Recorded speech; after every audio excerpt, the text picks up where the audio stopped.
So, hello and welcome back yet again to our final evening with Mr. Charles Dickens.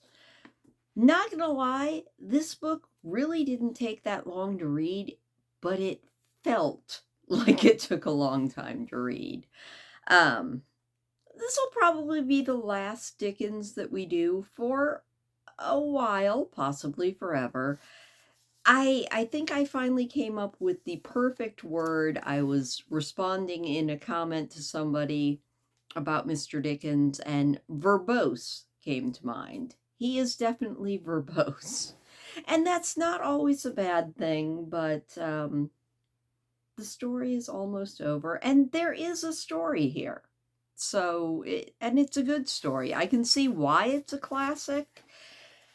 I'm just not ready to dive back into Dickens again, at least for a while. But you know what? We made it. We've made it to the end. I get the feeling there's a tragedy a coming, considering what old Sidney Carton is intending. So now we just need to see it through. On a different note, and there will be a video up on the channel tomorrow of I woke up and it was snowing today. It Winter has returned with a vengeance. It's not sticking around. I mean, we probably got an inch and a half this morning and it's already melted. But we've gotten in the last probably 2 weeks, we've gotten another 8 to 10 inches.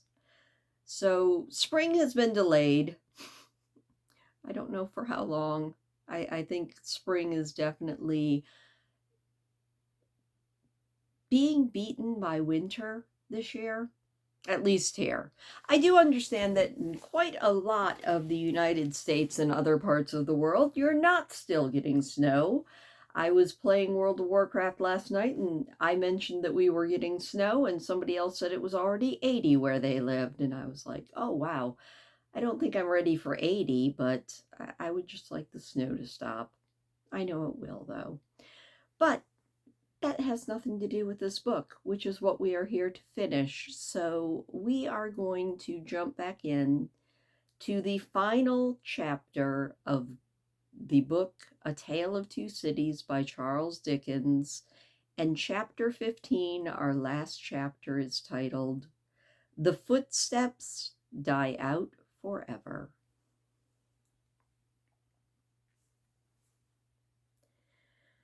Along the Paris streets the death carts rumble hollow and harsh. 6 tumbrils carry the day's wine to la guillotine. All the devouring and insatiate monsters imagined since imagination could record itself are fused in the one realization, guillotine. And yet there is not in France, with its rich variety of soil and climate, a blade, a leaf, a root, a sprig, a peppercorn, which will grow to maturity under conditions more certain than those that have produced this horror. Crush humanity out of shape once more under similar hammers, and it will twist itself into the same tortured forms. Sow the same seeds of license and oppression ever again, and it will surely yield the same fruit according to its kind. 6 tumbrils roll along the streets. Change these back again to what they were through a powerful enchanter, time, and they shall be seen to be the carriages of absolute monarchs, the equipages of feudal nobles, the toilettes of flaring Jezebels, the churches that are not my father's house but dens of thieves, the huts of millions of starving peasants. No. The great magician who majestically works out the appointed order of the Creator never reverses his transformations. If thou be changed into this shape by the will of God, say the seers to the enchanted in the wise stories, then you will remain. But if thou wear this form through mere passing conjuration, then resume thy former aspect. But changeless and hopeless, the tumbrils roll along. As the somber wheels of the 6 carts go round, they seem to plow up a long crooked furrow among the populace in the streets. Ridges of faces are thrown to this side and that, and the plows go steadily on. So used are the regular inhabitants of the houses to this spectacle that in many windows there are no people, and in some the occupation of the hands is not even suspended while the eyes survey the faces in the tumbrils. Here and there, the inmate has visitors to see the sight, and then he points his finger with something of the complacency of a curator or authorized exponent to this cart and to this, and seems to say who sat there yesterday and the day before. Of the riders in the carts, some observe these things and all things on their last roadside with an impassive stare, others with a lingering interest in the ways of life and men. Some, seated with drooping heads, are sunk in silent despair. Again, there are some so heedful of their looks that they cast upon the multitude such glances as they have seen in theaters or pictures. Several close their eyes and think, or try to get their straying thoughts together. Only one, and he, a miserable creature of a crazed aspect, is so shattered and made drunk by the horror that he sings and tries to dance. Not one of the whole appeals by look or gesture to the pity of the people.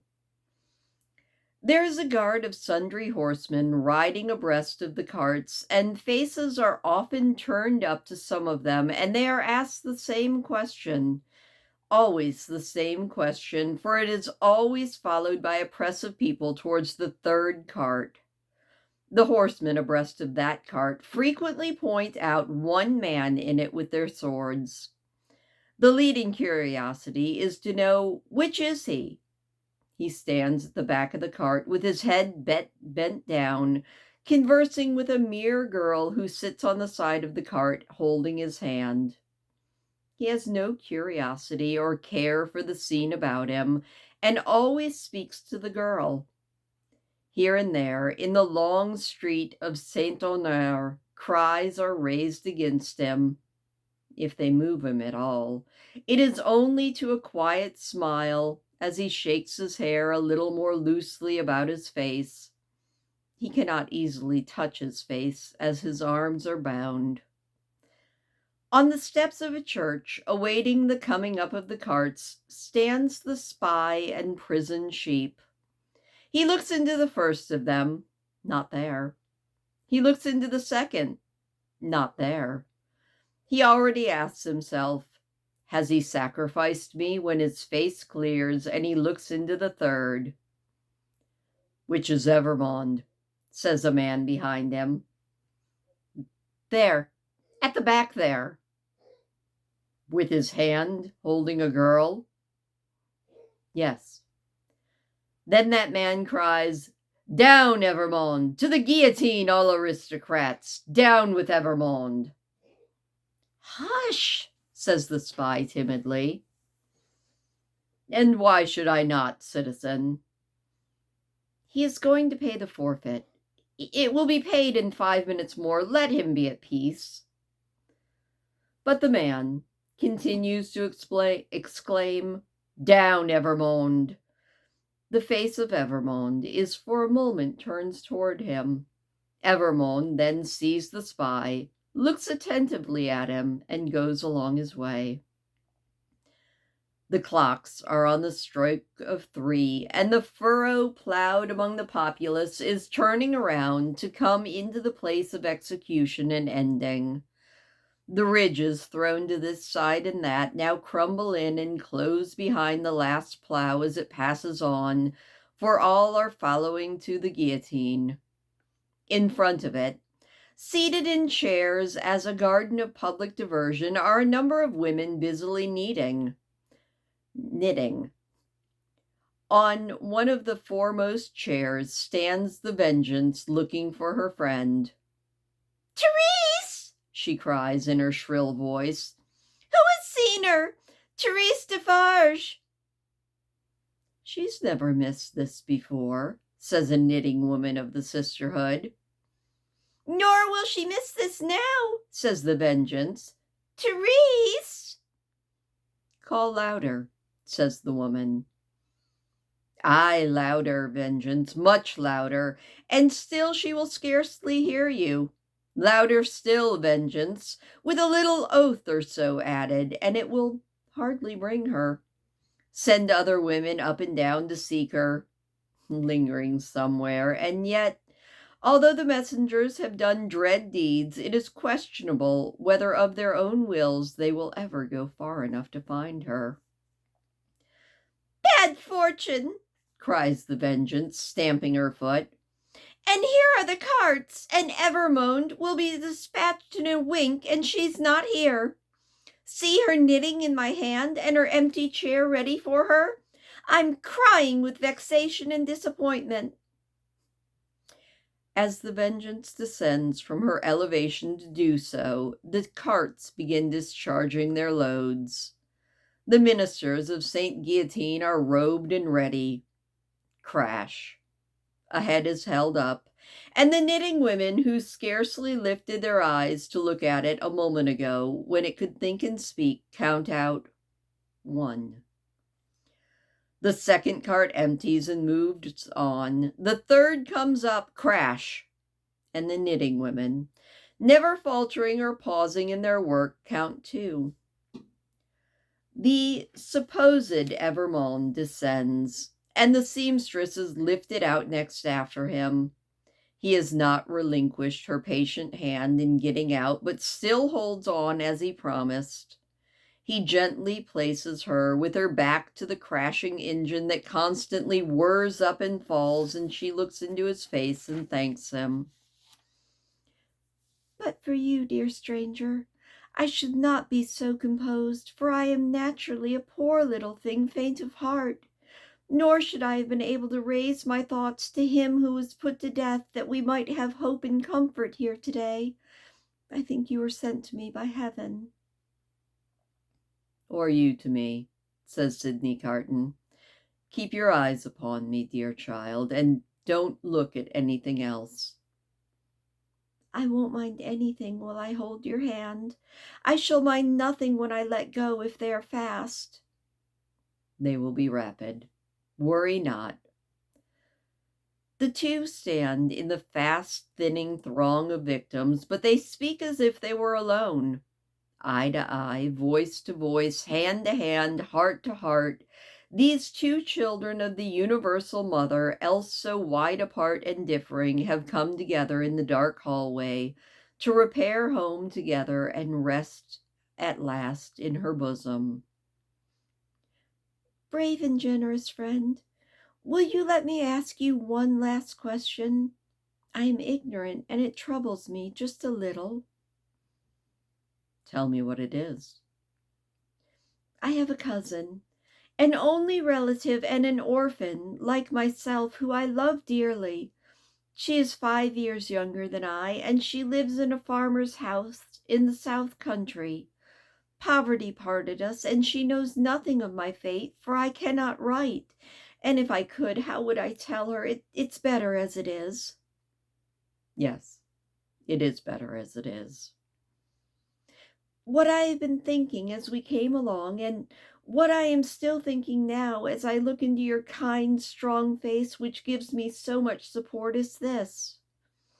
If the Republic really does good to the poor, and they come to be less hungry and in all ways suffer less, she might live a long time. She may even live to be old. What troubles you, though? Do you think, her uncomplaining eyes, in which there is so much endurance, fill up with tears, and her lips part a little more and tremble, do you think that it will seem long to me, while I wait for her in the better land, where I trust both you and I will be sheltered? It will not be, child. There is no time there, and no trouble. You comfort me so much. I am so ignorant. Am I to kiss you now? Is the moment now? Yes. She kisses his lips, and he kisses hers, and they solemnly bless each other. The spare hand does not tremble as he releases it. Nothing worse than a sweet, bright constancy is on her patient face. She goes next before him and is gone, and the knitting women count 22. I am the resurrection and the life, saith the Lord. He that believeth in me, though he were dead, yet shall live, and whosoever liveth and believeth in me will never die. The murmuring of many voices, the upturning of many faces, the pressing on of so many footsteps in the outskirt of the crowd, so that it swells in a mass like one great heave of water, all flashes away. 23. They said of him around the city that night that it was the peacefulest man's face ever beheld there. Many added that he looked sublime and prophetic.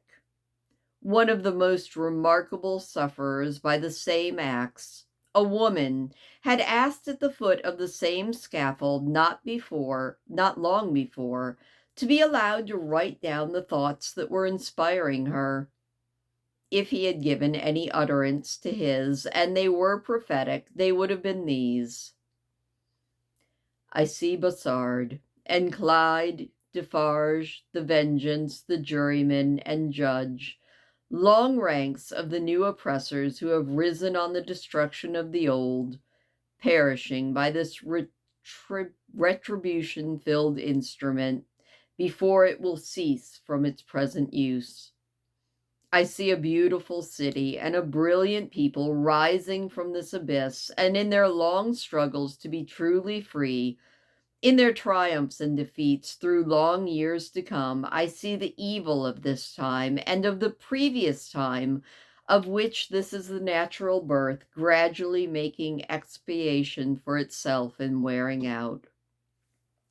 I see the lives for which I lay down my life, peaceful, useful, prosperous, and happy, in that England that I will see no more. I see her with a child upon her bosom who bears my name. I see her father aged and bent, but otherwise restored and faithful to all men in his healing office and at peace. I see the good old man, so long their friend, in 10 years' time enriching them with all he has and passing tranquilly on to his reward. I see that I hold a sanctuary in their hearts and in the hearts of their descendants for generations. I see her, an old woman, weeping for me on the anniversary of this day.